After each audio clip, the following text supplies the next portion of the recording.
Fernandez po. Anak ka ng komandante. Kapag paumanin mo at pinaghintay kita, Walang ano man po. Pinanangal ko kung makapanayan kayo. para sana nga ulit to. Balak po namin gumawa ng artikulo tulad ng ginawa niyo sa akin. La, independensya. Opo. Gusto po kasi namin tapusin ang nasimulan ninyo. Balak po namin gawing paksa ang buhay niyo para sa unang artikulo. Haha, baka maging nobela yan, iho. Haha, sige, maupo ka. Ano sa tingin mo? Si Juan ang nag-isip ng tabas. Ako mismo nagbayad yung iho.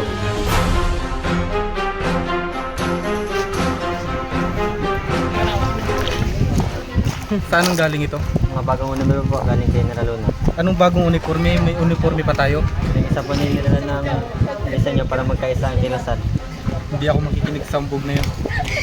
Sinagutos ang kwenta ni Presidente Aguinaldo. Buti naman po, isang itsura ng sundalo natin.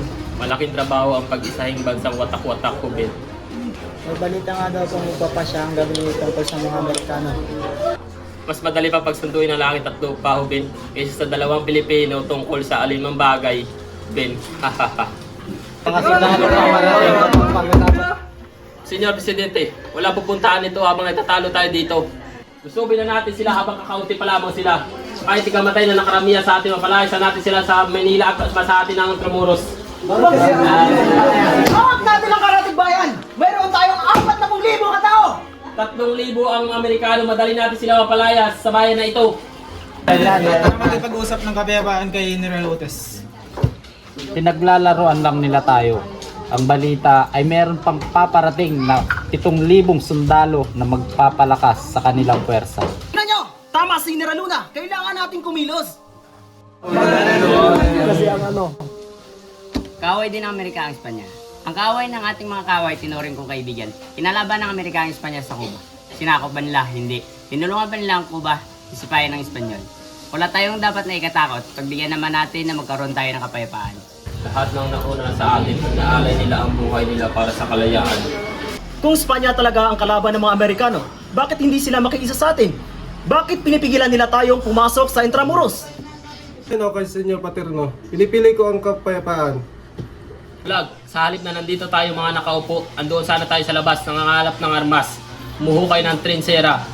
Tinuturuan ang ating mga kababayan para lumaban. Huwag kayong maniniwala sa matamis sa salita ng Amerikano. Walang puwang ang bulag sa gabinete na ito.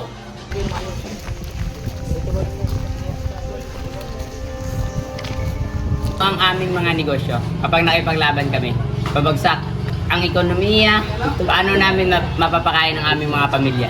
Negosyo o kalayaan, bayan o sarili, pumili ka. Kilala kita, kasali ka sa gobyerno, sibil ng Kastila, at iba pang Espanya. Lumipat ka agad ng bakod at ngayon tayo na naman ang mga nganib. Makipagsiping ka na naman sa bandila ng Amerikano. Matigil ka nga. Lahat tayo may interest. Tao lang tayo. Paano nyo nasisikmura ang pag-usapan ng negosyo kung mga alipin naman tayo sa sarili nating bayan? Minamahal ko rin ang ating bayan. Hindi, Adas! Ngayon ay kakampi natin ng Amerika. Nangako sila sa akin sa Hong Kong. Gawin ang lahat ng Amerika. Maunahan lamang niya ang ibang bansa na may pagnanasa sa Pilipinas. Get ready to begin an hour. Hold it. Kaya na natin matapos ang Treaty of Paris. Ligado ba tayo sa Paris? O kahit tagapagmasid man lamang? O para kayo mga birhen na naniwala sa pag-ibig ng isang puta?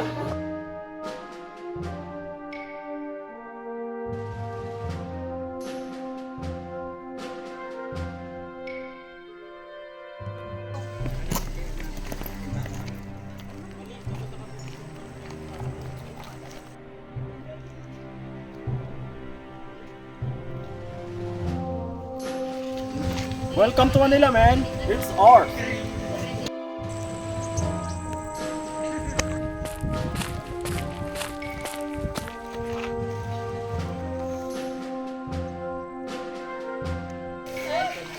Men, local alert.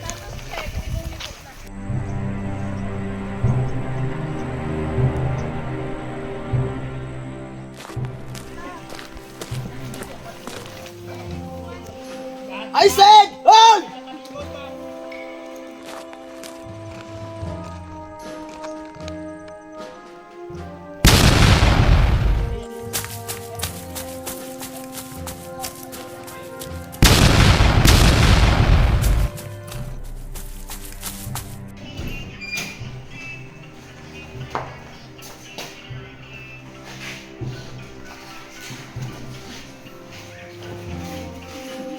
Mga Ginoo, pinaputukan ng mga Amerikano ang ating mga tawan sa Santa Mesa.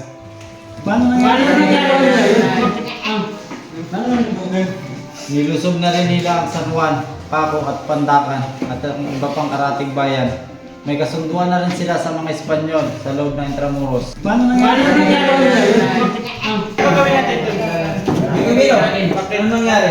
Bumagsak na ang Maynila. Nasa kamay na ng mga Amerikano ang lungsod. General Luna, ikaw na ang bala, nasa kami mo na ang labanan. Paano ako lalaban? Kakagating ko sila? Matutulungan ba ako na makabayan na tulad nila? Magulos! Benjamino, paano nangyari ito? Anong magagawa natin? Di natin sila kinausap upang lumaban.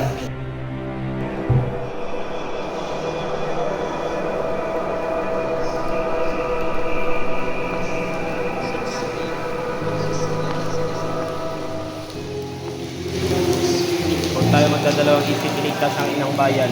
Huwag tayo magdadalawang isip.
Tawag ko ng mga taga-kawit. Huwag kayo matakot, sabay-sabay ang pagpapuputok. Mas mabuti pa siguro yun kung mas marami pang boys sa paligid namin. Kaya tawag ko ng mga taga-kawit. Hoy! Saan kayo pupunta? Ikaw! Anak ka ba naman kami daw? Lumabang ka! Uy, bumalik kayo dito! Hoy mga dumag, magsibalik kayo dito! Laban kayo! Huwag kayo pangilan ang loob hanggang sa kamatayan! Huwag muna magsalita.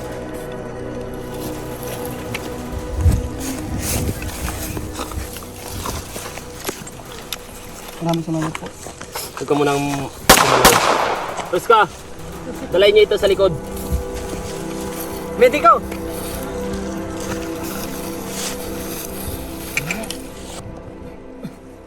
Tinataas kita sa ranggo ng koronel sa ngalan ng Republika ng Pilipinas. Maraming salamat po.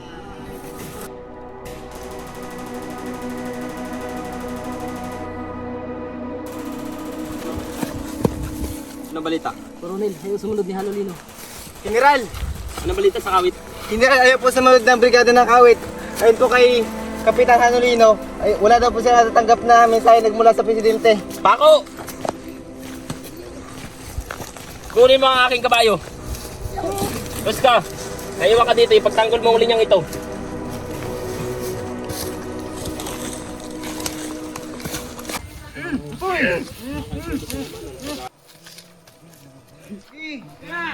Di pa parating!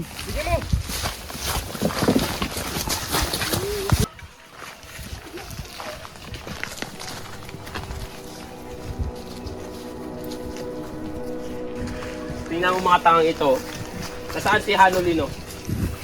Nagsisima tayo na makasama ninyo, naglalaro pa kayo ng baraha. Nasaan ang kapitan ninyo? Tumayo kayo ng mayos kapag nakausap kayo ni Ral.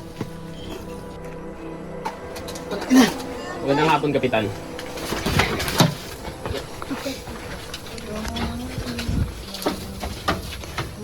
Hindi ka naman ng Espanyol o Tagalog, hindi ba? Opo. Tangina mo pala, bakit hindi mo sinunod ang utos ko? Alam mo ba na maraming taong namatay at sugatan dahil sa katangahan mo? Sumusunod lang ako sa utos ni Presidente Aguinaldo.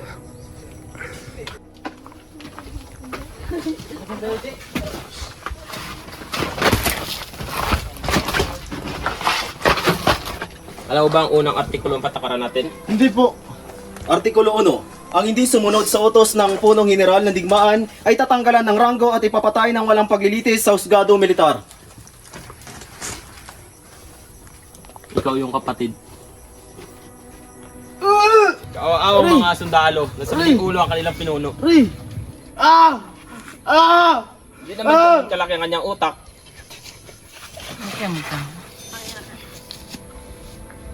Bumalik na tayo sa laban.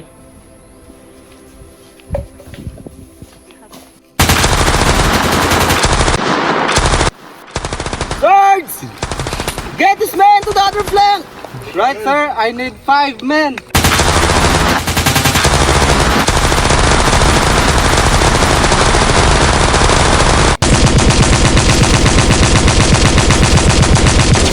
Larry, your way of friends. Are you precise?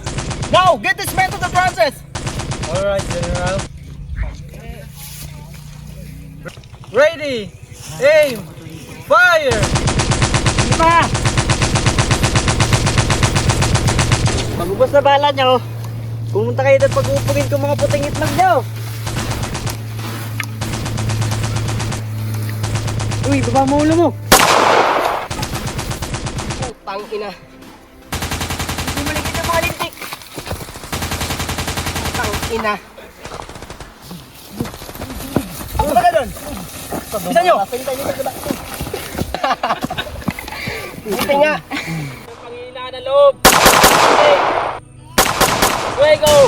Fuego!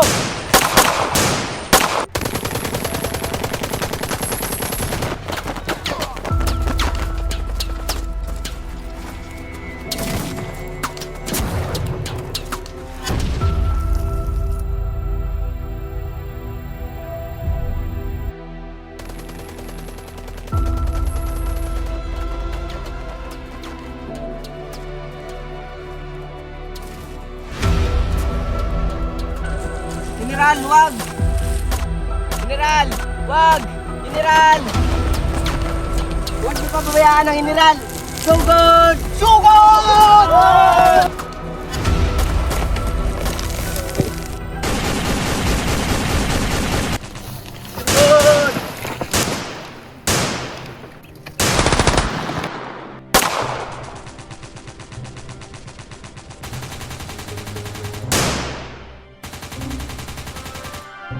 We go!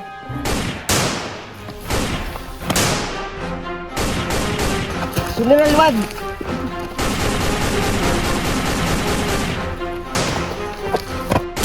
Fire! Fire! Did we get him? Not sure, General. Bakit ko pinigilan? Di mo ba nakikita to?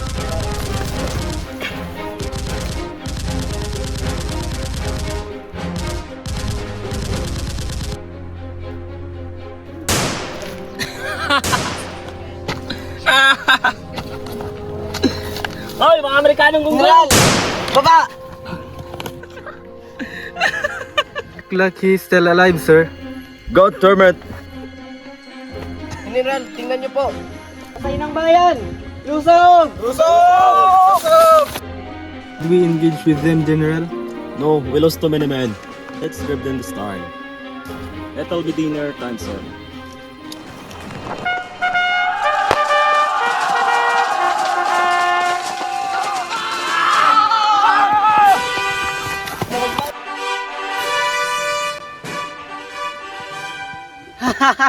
Umatras na sila! Mabuhay ang Pilipinas! Di tayo nanalo pa ako. Alam ko, General. Pero tingnan mo sila. Ganap na silang sundalo at kailangan kanila. Mabuhay ang Pilipinas! They must be the bravest men and ever since, or the soonest do not decide of prison. As men, we are dealing it back after restart of the Swiss in charge. Good, Tyrant! Should not pick them up?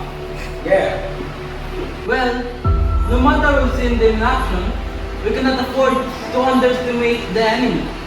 It's been days now, his munition is still holding up. Mystery, well planned and executed. We must all bring the symbols with it. Well, I think we should pick them up.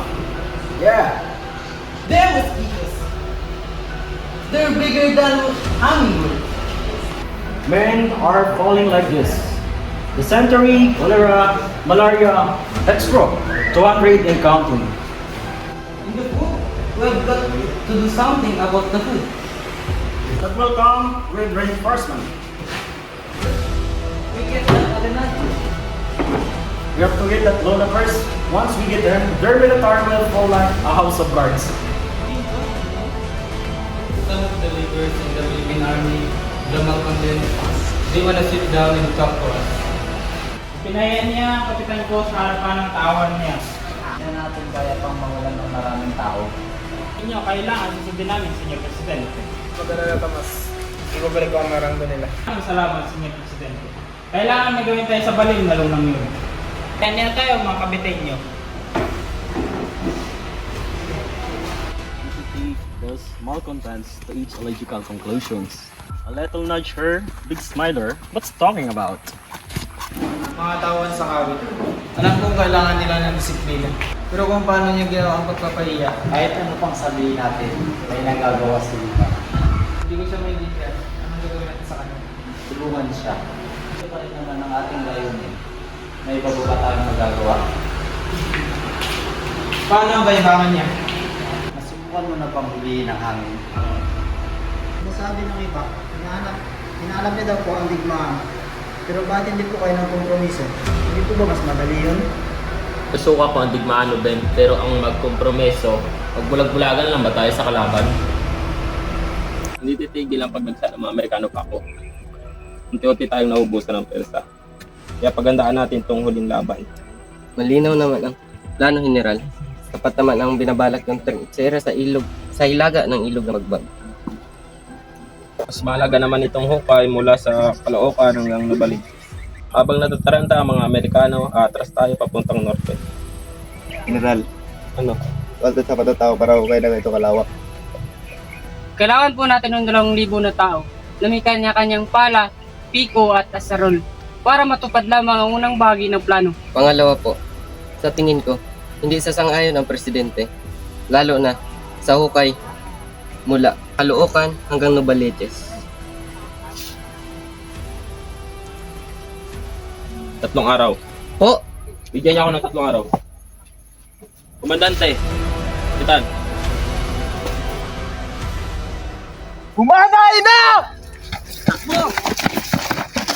Artikulo 1. Ang hindi sumunod sa utos ng punong iral ng digmaan ay tatanggalan ng rangko at ipapatay ng walang pagilitis sa husgadong militar.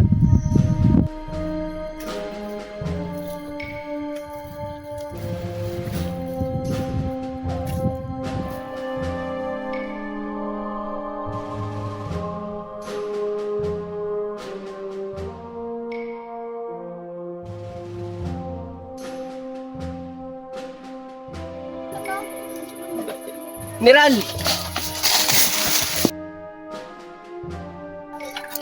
General, Anong umaga pa ako? baka nanggaling kayo sa labanan. Almusal? Mayroon pong nakahanda dyan. Hindi para sa akin. Hindi para sa kanila. 2,000? 4. 4?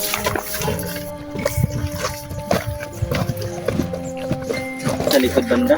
Pinto! Kapitan, maraming salamat sa tulong nyo. Hindi na po kami piling tumanggi. Kapag po kami tumanggi, papatay niya rin po kami lahat. Ang tawag sa kanya ay Artikulo 1.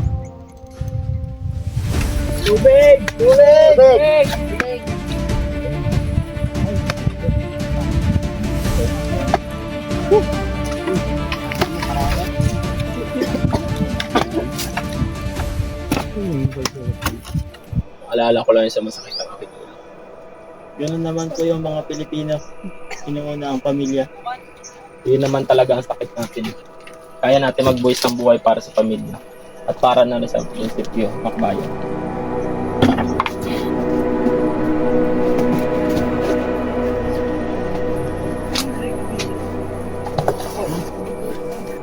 Pamibilang ko lang ang mga sundalong tunay na makabayan. General, Kailangan kong magpadala ng tauhan at gamit sa Bulacan. Meron akong 3 bulutong na reserba sa Bulacan. Pwede na silang umalis bukas. Mawalang galang na. Pero kailangan nila umabot bago maglinggo. Walang pakpak ang ating kasundalo pa ako. Ikaw muna bahala dito, General. Ang gagawin mo? Kukuha kami ng train. Minsan sa isang labanan sa Malabon, pag samantalang tumigil ang putukan para sa maghapo ng 2 kampo, may isang Amerikanong koronel sa kumakain sa loob ng isang bahay.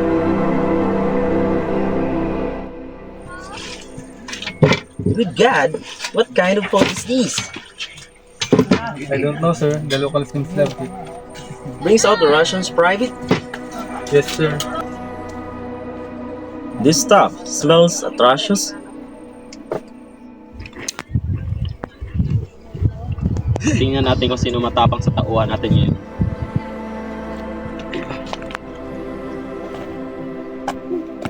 Pagkakataon na tayong ipakita ang galing ng ating okbo. Sinong gustong sumugod sa kalaban? Kahapo na sila ngayon. May isang koronel sa loob ng isang bahay sa dakong kanluran. Ang bayan na pwede natin takutin. Sinong gustong sumugod?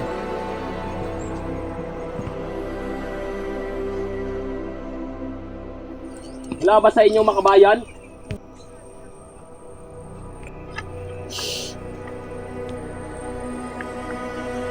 Wala ba sa inyong nagnanais na ialay ang kanyang buhay para sa Pilipinas?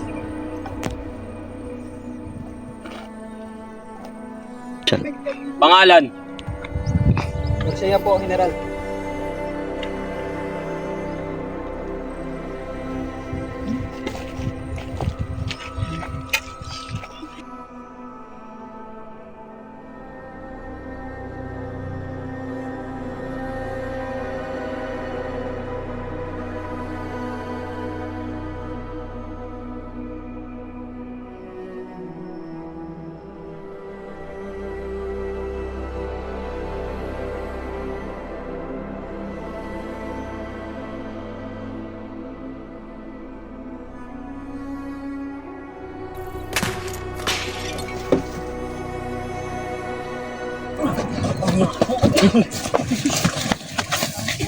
Sabihin mo kay Luna, mas mabuti pang Sabi nilang mas mabuti pang ikulong mo na siya sa kabao. Dahil habang buhay sa presidente o kapwa kabitin niya lamang siya matutulog. Ano bang inisip niya? Babasa na ba ang kamete? Nipo na po ni Mascardo ang sundalo at opisyalis. Papunta na silang Guagua. Ano ginagawa niya sa Guagua? Rong, gusto mo daw siya makausap. Sa Guagua siya maghihintay. Ilang taon natin ngayon? Andito po si Jose at Manuel Bernal. Kapitan, Tiniente. Huwag po kayo magkalala, General. Tapat po kami sa inyo. May mga ilang sundalo na nagbabantay sa tulay. Si General Rusca, hindi pa po nakakabalik. Kasi maiwan ka rito kasama ang ilang tinyente. Bantayan ninyo ang tulay. At ang mga natitirang tauhan sumama sa Guagua.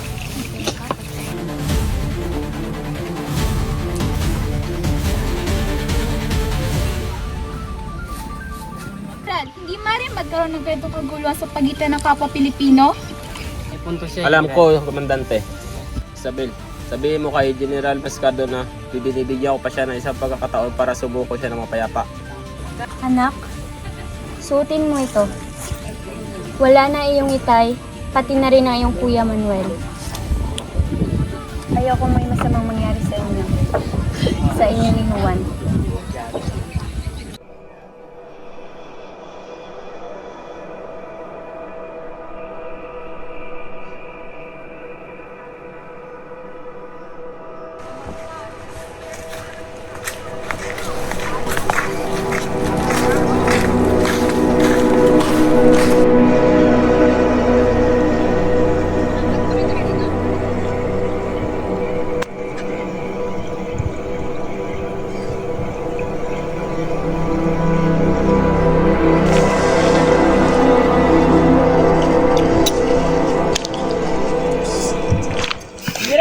General! Hindi sila makatawid!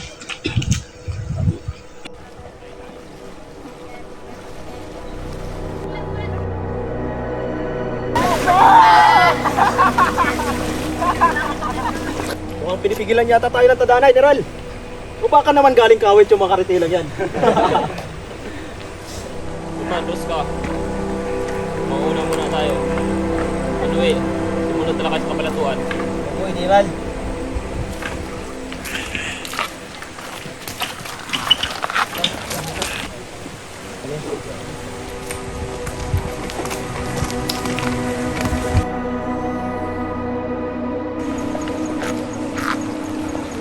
Bakit kuya? Dapat inintayin nila tayo.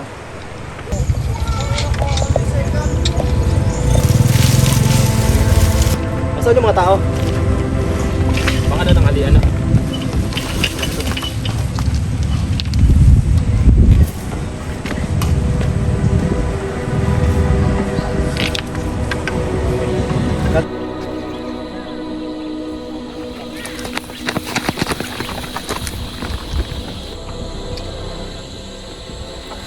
Di ba pinakulong na kita? Bakit nakalaya ka pa rin?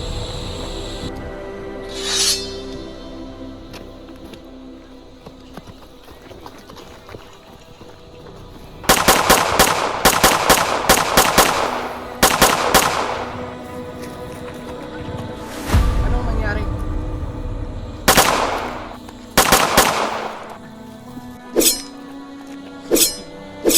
Mga traidor!